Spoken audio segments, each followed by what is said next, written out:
Hey Wargamers, welcome back. It is Miniature Monday, and Purple Druid presents Wargame Culture.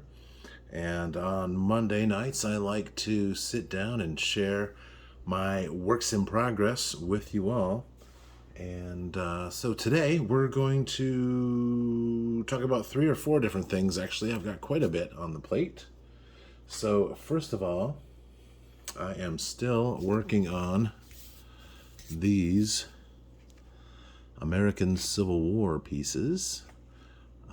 These are the backs, and these are the fronts.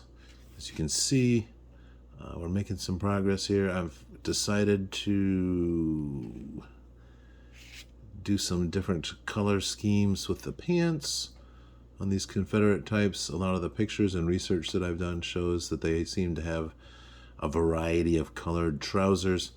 So we're going to go with that. Now, the way these work and are set up on the stands, I learned from building the Union troops. Only really the front rank need to be heavily detailed. So I'm just going to do these 5 here, and the back row are going to get a little less detail, mainly just the tops, the hats, the guns, the shoulders, straps, things like that, things that you can actually see. I'm also going to put a little more effort into the commanders.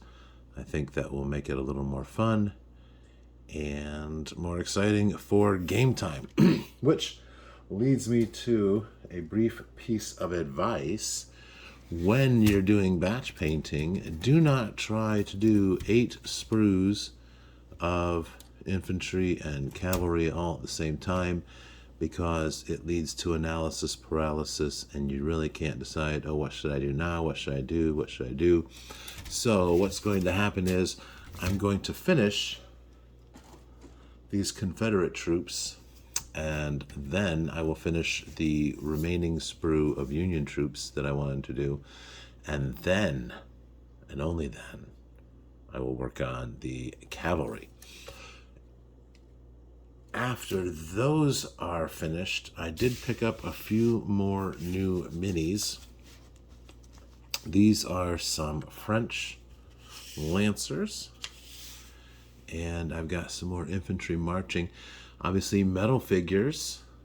These are vintage from the 90s. Found them in my friendly local game store. Pretty exciting about that. There's a whole bunch of these. These will be used for the Imagi-Nation campaign that should be able to get started this winter when I have 3 complete armies put together. But you'll get to see that as it progresses. Also, when I need to take a break from the Napoleonics or the black powder or the American Civil War, I also picked up these 15mm Cowboys. I thought they'd be fun to work on and give me a little bit of respite from the gray. So as you can see, I've got a good amount here, a bunch of actual Cowboys, and then here at the front I have a bunch of townsfolk, which I think will be cool. We can play some little scenarios, including maybe some semi-role-playing type activities. I haven't really quite decided on the final version of how I'm going to handle that. Also, part of the research project for mastering mass combat, I picked up another board game. This is Clash of Cultures.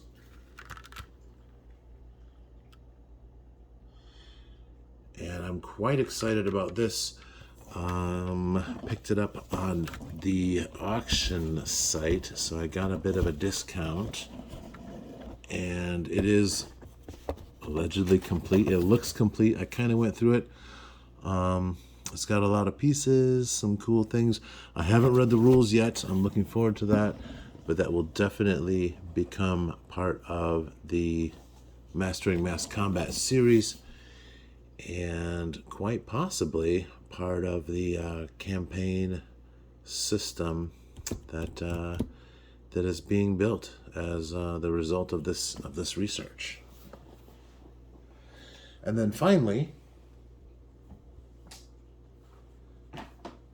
earlier today, I had thrown out a tweet to see if anyone was interested in possibly making this a live stream, and I only got a couple replies, but that's okay. It was short notice, and I honestly don't even know how to make this a live stream yet, certainly not with my camera phone, and perhaps I need to put it on my laptop so I can actually see the chat portion, which is what I'm really interested in, is actually turning this into more of a give and take interactive style thing on Monday nights, and turn Miniature Monday into kind of a community activity. So I also asked for, hey, if we can't make this a stream, go ahead and post a question and I'll do my best to answer it. So from UK Roleplay Games on Twitter, I got the question, what aspects of making a campaign do you find irksome and what do you do to overcome them? Which is a great question. I've run quite a few miniatures campaigns and several role-playing games campaigns. My RPG campaigns have actually lasted quite a while.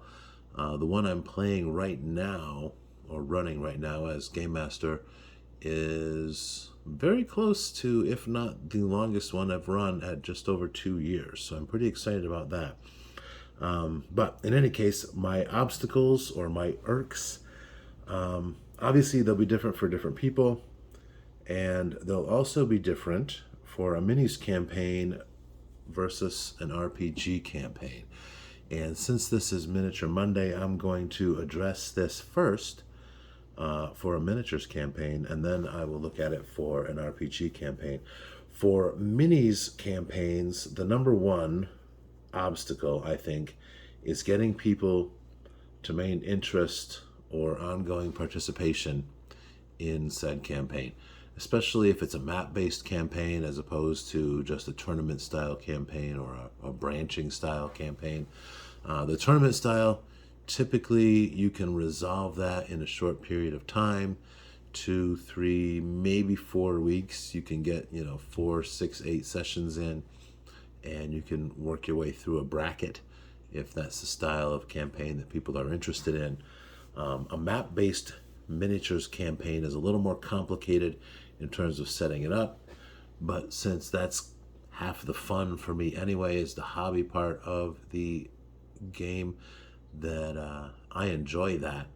But getting people to show up and, well, you're fighting this person on this week, and then next week you're going to fight that person, and maybe these people are ganging up on that guy, that can get irksome as well. And so I would say the number one obstacle is the map campaign, and the way that I overcome it is by limiting the number of players. Try to keep it to about 6 or 8.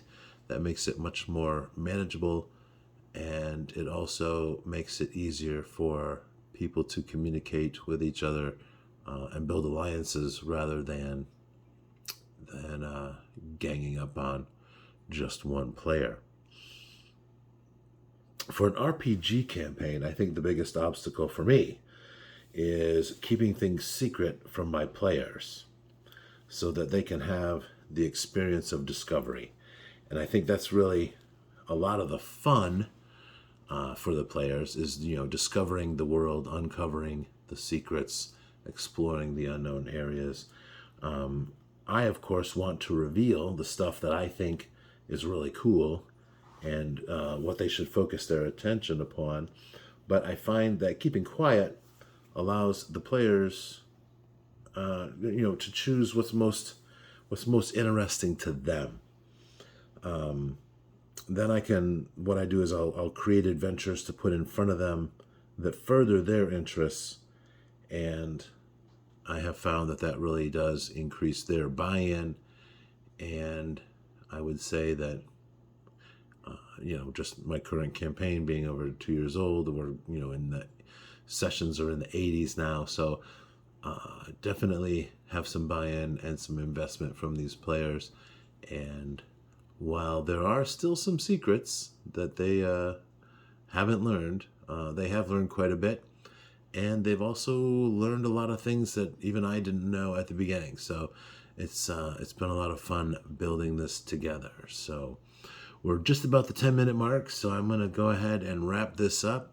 Again, the scenarios for war games here in the old War Games Illustrated from 30 years ago. This is still an upcoming project, a work in progress, if you will. I am going to finalize the information on that and hopefully get this out in the first week of June. It will have a blog post at journal.stephenpsmith.com/blog. I will put a link to the blog in the description below. And there will also be a companion video describing what's going to happen and how we're going to play this. So it will be a participation game. We will have the participants create their own armies and duke it out on a solo or group basis if they have a group to play with. And then what I think we'll do is we will take the results from all the different players, and whichever side wins the most will be declared the winner of that scenario, and that will determine the starting conditions for the second scenario.